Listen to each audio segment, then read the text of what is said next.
Hello friends, welcome to KS bright tips. இந்த வீடியோவில் பிகினர்ஸ்க்காக ரொம்ப காம்ப்ளிகேட் பண்ணாமல் சிம்பிளாக டேஸ்டி அடை செய்ய போகிறோம். நம்ம சேனலில் ஆல்ரெடி அடை வீடியோ போட்டிருக்கோம். ஆனால் இந்த வீடியோவில் டேஸ்டி அடைக்கான 2 டிப்ஸ் தான் பார்க்க போகிறோம். நம்பர் 1, அடை செய்ய நாம் எடுக்கிற பருப்பு வகைகளோட ரேஷியோ தான் முக்கியம். அதாவது அளவு. நான் பச்சரிசி 1 கப்பு, அதே அளவு கடலைப்பருப்பு எடுத்துக்கிறேன்.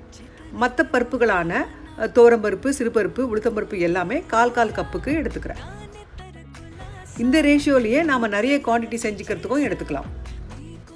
செகண்ட் டிப்ஸ், அதாவது அடை தாளிக்க எண்ணெயில் கடுகு வெடிக்க விட்டு கடலைப்பருப்பு, உளுத்தம்பருப்பு, முந்திரி, காய்ந்த மிளகாய், கருவேப்பிலை எல்லாமே நிறைய அளவுகளில் சேர்த்து தாளிக்க சுவையான அடை நமக்கு கிடைக்கிறத நீங்கள் செஞ்சு பார்த்துட்டு எனக்கு கமெண்ட் பண்ணுங்கள்.